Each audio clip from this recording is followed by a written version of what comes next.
મિત્રો આપણી Gujarat studies YouTube ચેનલમાં ફરી એક નવા વિડિયોમાં આપનું હાર્દિક સ્વાગત કરું છું। તો ફાઇનલી મિત્રો 12th પાસ ઉપર જે ભરતીની રાહ જોતા હતા એ ફાઇનલી ભરતી આવી ગઈ છે। 3000 પ્લસ વેકેન્સી આવેલી છે। આના વિશે આપણે ડિટેલમાં આગળ ઓફિશિયલ નોટિફિકેશન આધારે સંપૂર્ણ માહિતી મેળવીશું। આ જે વેકેન્સી છે ને મિત્રો એ તમને કહી દઉં ક્લર્ક લેવલની વેકેન્સી છે। ઓકે, તો તમે હમણાં જ 12th કમ્પ્લીટ કરેલું હોય અથવા તો તમે 12th પાસ છો તો આનું ફોર્મ ભરી શકો છો। શું છે ડિટેલમાં આપણે આગળ સંપૂર્ણ વિગતવાર માહિતી મેળવીશું। જો મિત્રો તમે આપણી ચેનલ પર નવા અને સબસ્ક્રાઇબ કરવાનું બાકી હોય તો ચેનલને સબસ્ક્રાઇબ કરી રાખજો, જેથી કરીને આવનારી દરેક સરકારી ભરતીની અપડેટ તમને આપણી ચેનલ પર મળતી રહેશે। તો ચેનલને સબસ્ક્રાઇબ કરી રાખો જેથી આવનારી અપડેટ તમને સૌથી પહેલાં મળી રહે। ઓકે, અને આપણી ચેનલ પર જેન્યુઇન સરકારી ભરતીના અપડેટ તમને જોવા મળશે। ઓકે, તો કેમ કે હાલ ઘણી બધી ચેનલ છે ફક્ત વ્યૂઝ માટે એ કોઈ પણ ભરતીના વિડીયો બનાવી દે છે, બાકી કોઈ એવી ભરતીઓ હોતી નથી। આંગણવાડી છે, આ છે, એવા ઘણા બધા ફેક વિડીયોઝ બનાવતી હોય છે અને વ્યૂઝ લેતા હોય છે। ઓકે, તો એવા ચેનલ્સથી દૂર રહો। આપણી ચેનલ પર જે પણ ભરતી આવે છે એ બધી જ ભરતીની અપડેટ મૂકવામાં આવે છે, તો તમને જે ભરતીની અપડેટ મળશે એ બધી જેન્યુઇન ભરતી હશે। એટલે ચેનલને સબસ્ક્રાઇબ કરી રાખો જેથી કરીને તમને જેન્યુઇન ભરતીની અપડેટ મળી રહે। વધુ ટાઈમ વેસ્ટ કર્યા વિડીયોને આગળ સ્ટાર્ટ કરીએ। હવે મિત્રો આ સ્ક્રીન ઉપર તમે જોઈ શકો કે આ જે વેકેન્સી આવેલી છે એ એસએસસી સ્ટાફ સિલેક્શન કમિશનમાં CHSL ની વેકેન્સી આવેલી છે। ઓકે, એસએસસી તમને ખ્યાલ હશે ઘણી બધી વેરિયસ એક્ઝામને કન્ડક્ટ કરે છે। એસએસસી જેડી છે, એસએસસી જેડી છે, MTS છે, એસએસસી CGL છે। ઓકે, આ જેડી 10 પાસ છે, આ પણ 10 પાસ છે, આ ગ્રેજ્યુએટ લેવલ છે। પછી અત્યારે હાલમાં જે આવી છે એ CHSL ની છે 12 પાસ ઉપર। પછી એક બીજી આવે છે CPO ની આવે છે। ઓકે, તો આવી વેરિયસ અલગ અલગ ટાઈપની વેકેન્સી જે કહેવાય કે એસએસસી દ્વારા કન્ડક્ટ કરવામાં આવતી હોય છે। આના એસએસસી આપણે આજના વિડીયોમાં એસએસસી CHSL ની વાત કરીશું કે CHSLમાં જે વેકેન્સી આવેલી છે 12 પાસ ઉપર એના ફોર્મ ભરવાના ક્યારથી સ્ટાર્ટ થાય છે। તો મિત્રો 23 જૂન એટલે કે ગઈકાલથી આના ફોર્મ ભરવાના શરૂ થયા છે। 18 જુલાઈ સુધી આના ફોર્મ ભરાશે। ઓકે, તો 18 જુલાઈ લાસ્ટ ડેટ રહેશે ફોર્મ ભરવા માટે। બીજી ખાસ એક વાત છે કે આમાં જે તમારી એક્ઝામ હોય છે ટેર 1 હોય છે અને ટેર 2 હોય છે। જેમ આપણે પ્રિલિમ્સ કહે છે મેઇન્સ હોય છે, એવી રીતે આમાં ટેર 1 હોય છે અને ટેર 2 હોય છે। ઓકે, તો ટેર 1 ની જે એક્ઝામ હોય છે એ કોમ્પ્યુટર બેઝ રહેશે। એ 8 સપ્ટેમ્બર 2025થી સ્ટાર્ટ થશે અને 18 સપ્ટેમ્બર સુધી આ તમારી ટેર 1 ની એક્ઝામ ચાલશે CHSLમાં। અને ટેર 2 ની પણ તમને અપડેટ અહીંયા મળી જાય છે કે ફેબ્રુઆરી માર્ચમાં તમારી જે ટેર 2 ની એક્ઝામ છે એ પણ કન્ડક્ટ થઈ હશે। અહીંયા નોટિફિકેશનમાં તમે જોઈ શકો છો કે અહીંયા નોટિફિકેશનમાં જે છે એ મિસ્ટેક છે। અહીંયા 2025 ની આવે 2026 આવશે, રાઈટ? તો એક માઇનર મિસ્ટેક છે।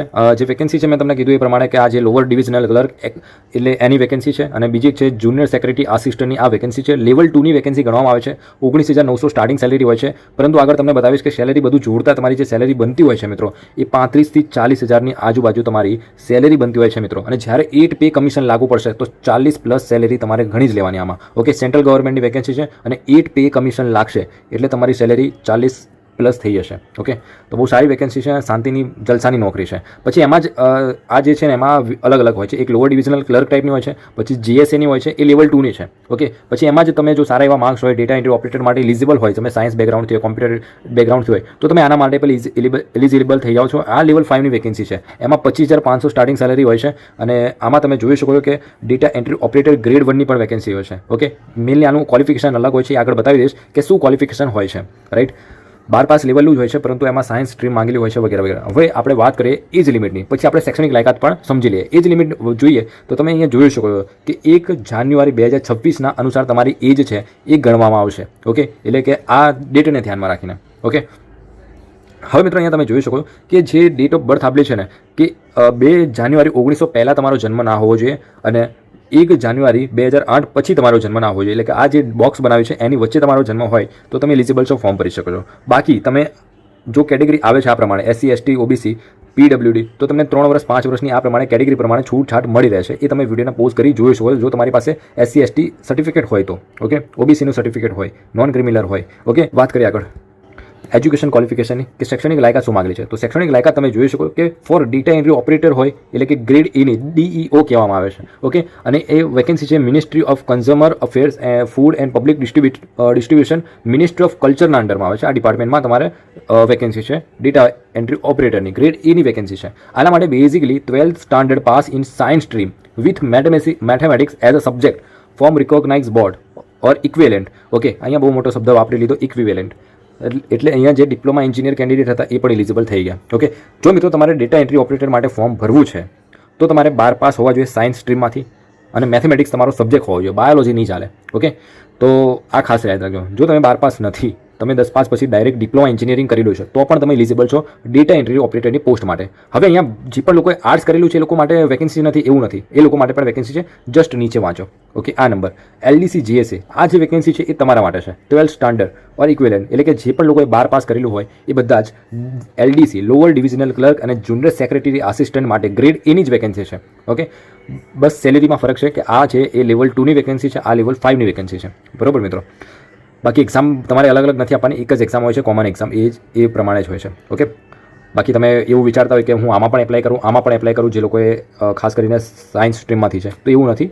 તમારે ખાલી પ્રિફરન્સ આપવાની છે કે ડેટા એન્ટ્રી ઓપરેટર મારે પ્રિફરન્સ આપવી છે. ઓકે, સિમ્પલી તમે ફોર્મ ભરશો એટલે તમને ખ્યાલ આવશે. જો તમને ફોર્મ ભરતા નથી ફાવતું તો તમને નંબર આપેલું છે અહીંયા સ્ક્રીન ઉપર, તમને નંબર પર જોવા મળતો હશે. એ નંબર ઉપર તમારે વોટ્સઅપ મેસેજ કરવાનો છે, તમને ઘરે બેઠા કમ્પ્લીટ ફોર્મ કરી આપવામાં આવશે. બાકી ઘણા બધા લોકોની એપ્લિકેશન રિજેક્ટ થતી હોય છે. ઓકે, તો તમે કોન્ટેક્ટ કરી શકો વોટ્સઅપ પર, રાઈટ. હવે મિત્રો સેન્ટર ઓફ એક્ઝામની વાત કરીએ કે જે લોકો મોસ્ટ ઓફ ગુજરાતી કેન્ડિડેટ હોય છે એ લોકો ગુજરાતી ફોર્મ ભરે છે, તો એ લોકોને સેન્ટર ક્યાં મળે છે? તો તમે જોઈ શકો અમદાવાદ છે, ગાંધીનગર, મહેસાણા, રાજકોટ, સુરત, વડોદરા. ઓકે, તો મેઇનલી આટલા સેન્ટર તમને ગુજરાતમાં જોવા મળી રહેશે. ઓકે, તો તમે ફોર્મ ભરી શકો તો એક્ઝામ તમે ગુજરાતમાં જ આપી શકો અને પોસ્ટિંગ પણ તમે ગુજરાતમાં જ લઈ શકો જો તમારા સારા એવા પર્સન્ટેજ આવે છે, તો સારા એવા માર્ક્સથી ક્વોલિફાય કરો છો તો. ઓકે, સ્કીમ ઓફ એક્ઝામિનેશનની વાત કરીએ તો મેં તમને આગળ કીધું પ્રમાણે કે પ્રિલિમ્સમાં હોય છે, એટલે કે આને ટિયર 1 કહેવામાં આવે છે અને મેઇન એક્ઝામ પણ હોય છે જેને ટિયર 2 એક્ઝામ કહેવામાં આવે છે. ટિયર 1 એક્ઝામમાં બેઝિકલી કેવું હોય છે એ તમે જોઈ શકો છો કે મેઇનલી 4 સેક્શન હોય છે: English, general intelligence, reasoning, quantity aptitude એટલે કે મેથેમેટિક્સ અને જનરલ અવેરનેસ. આમાંથી જોઈ શકો કે 50 ક્વેશ્ચન 25 માર્ક્સમાં દરેક સેક્શનમાંથી રહેશે. 60 મિનિટ તમને સમય આપવામાં આવશે, એટલે કે ટોટલ 1 કલાક તમને સમય આપવામાં આવશે. ઓકે, અને તમારી એક્ઝામ 200 માર્ક્સની રહેશે. ઓકે, તો 200 ક્વેશ્ચન 100 માર્ક્સ એટલે કે એક ક્વેશ્ચનના 2 માર્ક્સ રહેશે લગભગ. ઓકે, તો આ પ્રમાણે છે. હવે જે લોકો સેક્શન 1 ટિયર 1 જે ક્લિયર કરે છે એ લોકોને ટિયર 2 માટે બોલાવવામાં આવે છે.